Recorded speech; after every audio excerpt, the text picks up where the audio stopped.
na Baibolandaka, émission Lilo Balanzambe Bosembo partout dans le monde entier.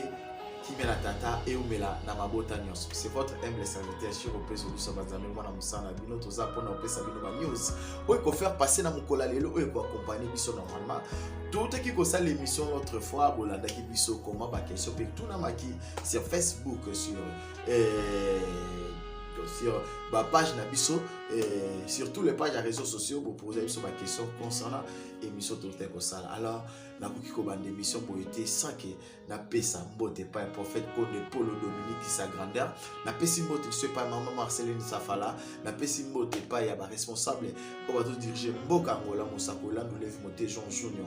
Conseil pas pour mbote na bino et na pesi mbote et pas ya maman na biso Chantal maman na biso Wivi maman na biso Alpha bambote na bino kola pambola pesa bino kimia et ba epe bo accompagner ka IPD TV sur les réseaux sociaux au bo pesa biso batolia malam poto koma na ba niveau tozo koma ya des serviteurs pour appuyer biso na ba référence pour na ko activer ba am ya batunya so ezala toujours bien activé bien chauffé chauffement de ya mozo pesa évolution ma casse na bimo batu donc ikolo apambola pesa bino kimia lelo tozana makambo belé vraiment ya kolobate ezala ka tellement motier mais ba epesa na biso litoi bo accompagner na biso bomona comment message nzambe ndenge ni circuler la kanini ni ezotambola surtout na ba balingaka église Lilo Balanzambe partout dans le monde entier.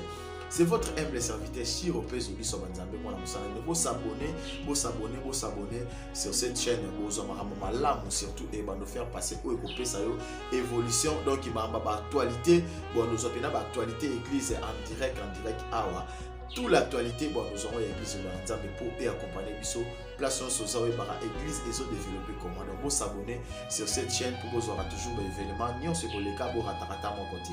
Alors tokobeta lisolo lelo ya makambo mususu oyo batunaki biso tomekaki epe kolobela yango na bitidité totikaki yango makambo oyo ezali oyo tolingaki tolobela mpe totikaki mpe bamisusu batuni biso balobi bobetisi ete mpona Dieu le Père existaki molakisi biso te ke tosambela nani entre les trois entre Dieu le Père Fils Saint-Esprit tokosambela nani mais so otali na temps ya Dieu le Père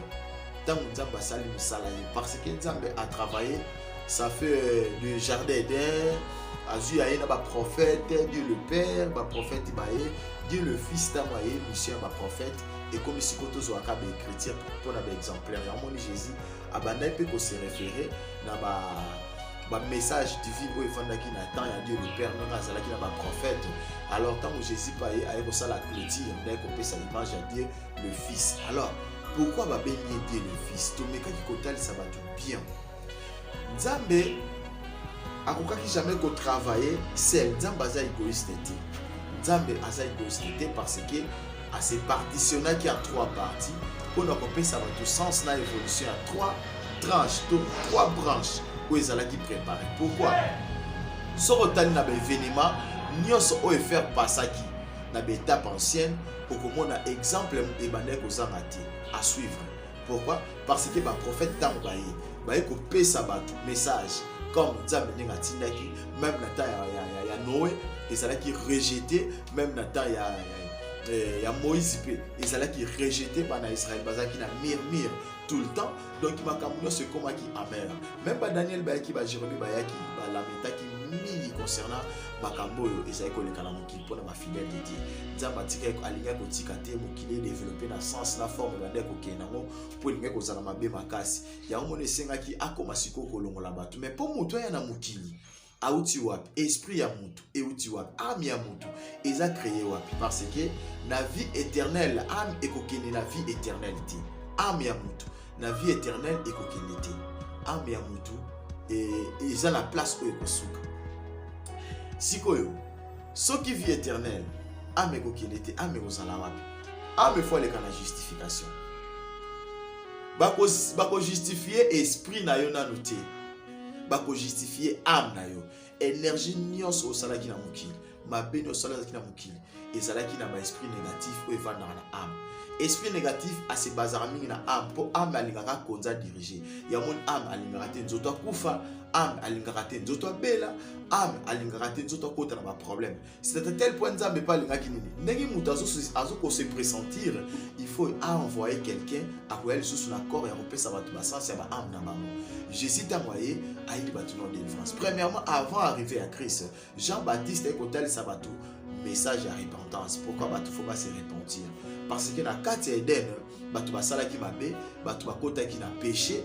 Donc toye na bata ya Sodome et Gomorrhe, temps ya Moïse bato bakotaki na mabe. Ya omonza malaki asko kolekisa bato na repentance.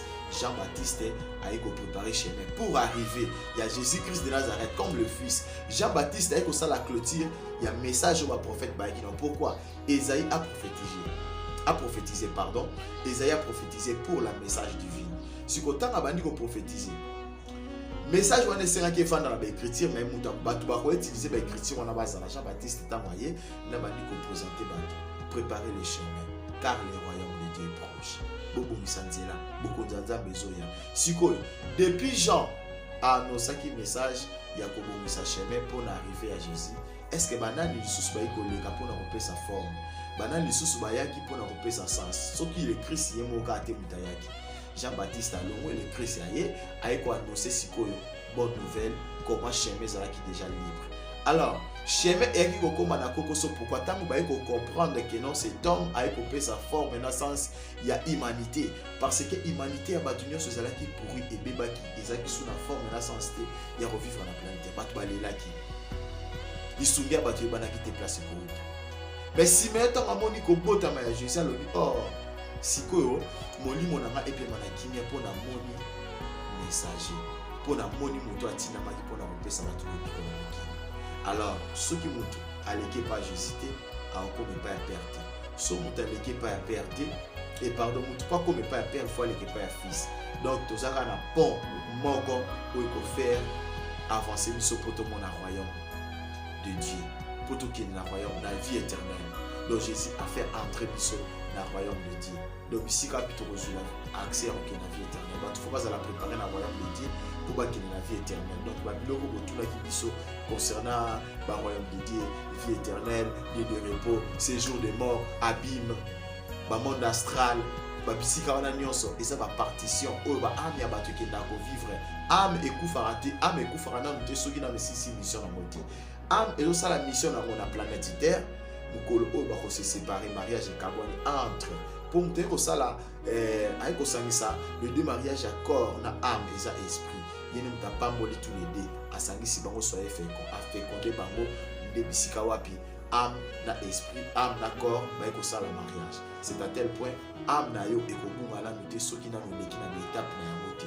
C'est à tel point nzambatala ki alobi pas ya Job beaucoup faire souffrir nzoto na ye beaucoup nyokola nzoto na ye beaucoup tungisa âme na ye mais molimo beaucoup kate parce que molimo eza cher vis-à-vis panzam ya omoni balobi ne tuer point pour nous protéger milimo onzambati na kata ba enveloppe.